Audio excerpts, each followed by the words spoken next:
ವೀಕ್ಷಕರೇ, ನೀವು ನೋಡ್ತಾ ಇರೋದು ಜನರ ಕೂಗು ನ್ಯೂಸ್. ನಾನು ನಿಮ್ಮ ಪುಷ್ಪಾ ಮುರುಗೇಶ್ ಜಿ. ವಾರ್ತೆಗಳ ಮುಖ್ಯಾಂಶಗಳು. ಬೀದಿ ನಾಯಿಗಳ ಹಾವಳಿಗೆ ಮೇಕೆಗಳ ಬಲಿ.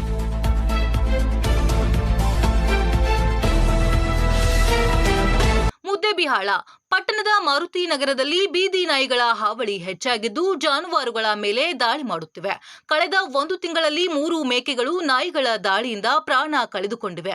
ನಗರದ ನಿವಾಸಿ ಸುಮಿತ್ರಾ ಗುಡದಿನ್ನಿ ಮಾತನಾಡಿ, ನಾವು ಸಾವಿರಾರು ರೂಪಾಯಿ ಖರ್ಚು ಮಾಡಿ ಸಾಕಿದ್ದ ಮೇಕೆಗಳನ್ನ ಬೀದಿ ನಾಯಿಗಳು ತಿಂದು ಹಾಕುತ್ತಿವೆ. ಮೇಕೆ ಮರಿಗಳು ಉಳಿಯುತ್ತಿಲ್ಲ. ದಾರಿಯಲ್ಲಿ ಹೋಗುವ ಮಕ್ಕಳ ಮೇಲೂ ದಾಳಿ ಮಾಡುತ್ತಿವೆ. ಕೂಡಲೇ ಬೀದಿ ನಾಯಿಗಳ ಉಪಟಳವನ್ನ ಪುರಸಭೆಯವರು ನಿಯಂತ್ರಿಸಬೇಕು ಎಂದು ಒತ್ತಾಯಿಸಿದ್ದಾರೆ. ರೀ 3 ಆಡಾದ್ರಿ ನಮ್ಮ ಈಗ 1 ತಿಂಗಳದ ಒಂದು ಹಿಡ್ದದ್ರಿ, 15 ದಿನದ ಒಂದು ಹಿಡ್ದದ್ರಿ, ಇವತ್ತು ಒಂದು ಸತ್ರಿ. ಹಿಂಗಾದ್ರೆ ಹೆಂಗೆ ರೀ? ನಮ್ಗೆ ಒಂದಕ್ಕೆ 15,000 ಕೊಟ್ಟೇವ್ರಿ, ಒಂದು 12,000, ಒಂದು 13,000 ರೀ, 13,000 ಕೊಟ್ಟೇವ್ರಿ. ಹಿಂಗಾಗಿ ಮತ್ತು ಒಳಗೆ ಮರಿ ಒಂದು ಕಡ್ಲಿಕ್ಕೆ ಬಂದಿರ್ತಾರೆ. ಹೊಸರಾಗಿ ನಿಂತೇವು, ಇಲ್ಲಿ ಬಂದು ಕಡಿಯಾಕೆ ನಿಂತಾರೆ. ನಾಯಿ ರೀ, ನಾಯಿ 5 ನಾಯಿ ಅದಾವ್ರಿ, 5-6 ನಾಯಿ. ಹಿಂಗೆ ದಿನ ಹಿಂಗಾದ್ರೆ ನಮ್ಗೆ ಹ್ಯಾಂಗೆ ಮಾಡ್ಬೇಕ್ರಿ ಹೇಳ್ರಿ?